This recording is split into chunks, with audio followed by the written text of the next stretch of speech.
Good morning guys. Tindahan serye tayo ngayon. Ngayon ay Sabado kaya bayaran ko na naman sa load. Yan. Weekly yung load ko. Kasi ang gamit kong pang load ay grocery. Sa grocery kasi pag matagal ka na, yan yung na-offeran kanila ng negosyo. Yun yung ilista na pwede mong gamitin sa load at saka pambayad ng bills. Tapos, every Saturday ang bayaran. Ang cut-off naman nila ay tuwing Huwebes. Kaya tuwing Huwebes, cut-off sa load at dalawa kasi gamit ko sa load. GCash at saka grocery app.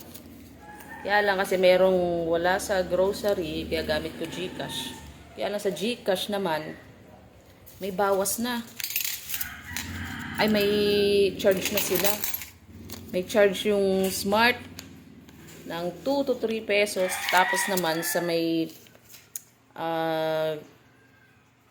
TM at saka Globe, piso.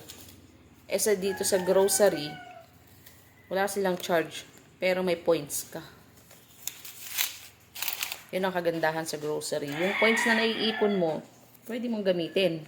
Kaya sa akin, ginagamit ko pang load ko sa sarili kapag mag-order ako ng drinks.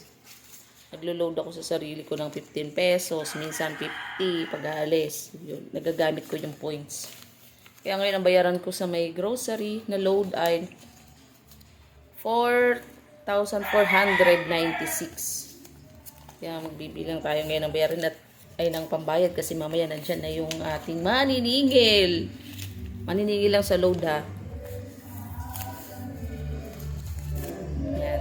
Tapos habang nagkakape. At ayan na nga siya guys, yung ating maniningil. Damating na, kaya magbabayad na. Okay. Ating biliyaran.